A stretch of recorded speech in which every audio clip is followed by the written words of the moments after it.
Hello, my name is Logan and I'm your host, the Mighty Pirate. In today's video, we are going to discuss the Warhammer. My sources for today's video are Technical Readout 3025, Technical Readout 3050, Field Manual 3145, Error Report 2750, and finally Sarna.net. To start, here's a quote from Sarna.net. The Warhammer Battle Mech was introduced by Star Corps Industry in 2515 to be a mobile mech with enough firepower to destroy or severely damage any mech in the same weight class or lower. In the mission it was designed for, the Warhammer proved to be a very capable mech, and for centuries practically defined the entire class of heavy mechs. Boasting incredible firepower and respectable armoring, the Warhammer served predominantly in the Star League Defense Force, and was one of the premier mechs in the Gunslinger program. Indeed, many of the greatest mech warriors in history were Warhammer pilots. For those of you that don't know, the Gunslinger program was originally known as the Advanced Combat and Maneuvering Skills Project, and this was a special training program started by the Star League Defense Force in response to the First Hidden War.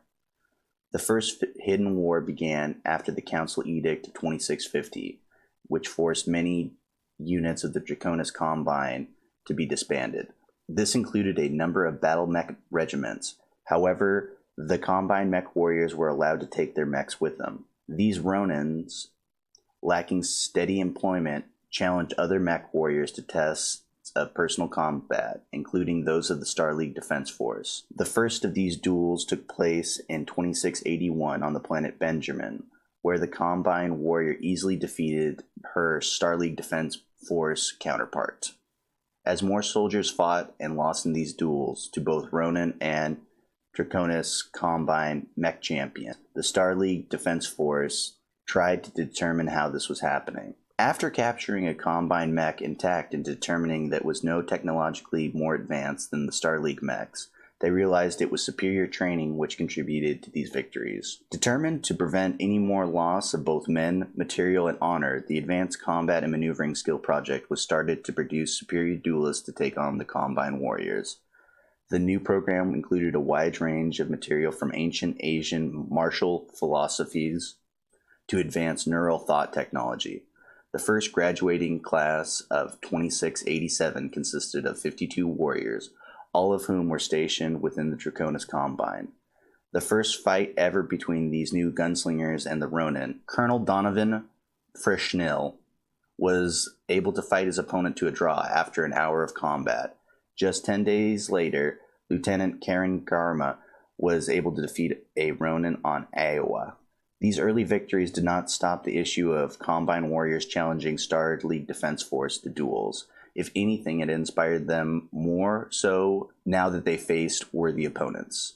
The Star League Defense Force was, however, successful in recruiting a few Combine dueling masters to join the ACMS, which was eventually renamed to the Gunslinger program. The final tally between the two sides resulted in House Kurta winning 49% of the time, with the Star League Defense Force winning 47% of the time, and the rest ending in draws.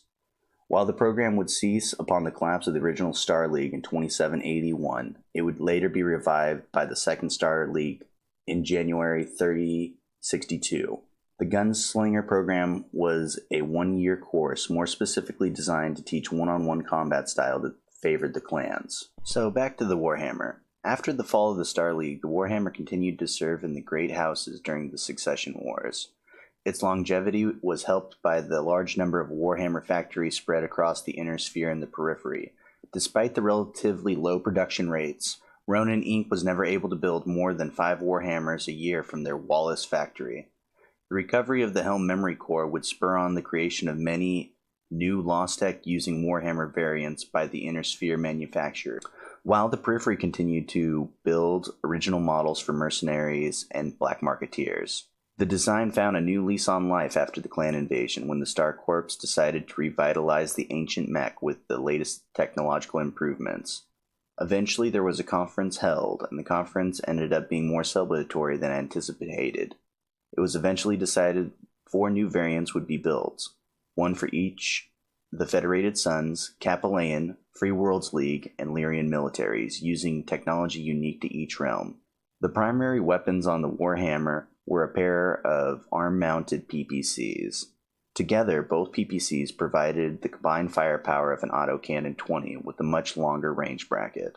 For close combat situations, the Warhammer carried 2 medium lasers, 2 small lasers, and an SRM-6. With 1 ton of ammunition for the SRM-6, it also had 2 machine guns, which were anti-infantry, and 1 ton of ammunition for said machine guns. With 10 tons of armor and 18 heat sinks, it gave the Warhammer the ability to fire and maneuver without much concern of overheating.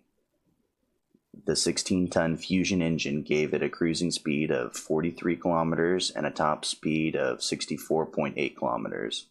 Fast enough to keep pace with most of the action in most engagements. The electronics on the mech, though dated by the time of the 31st century, were simple and effective, allowing it to assume command duties when needed. That will conclude my video on the Warhammer. Thanks so much for watching, guys. Next video I'm going to make is about the Phoenix Hawk. I hope to see you guys there.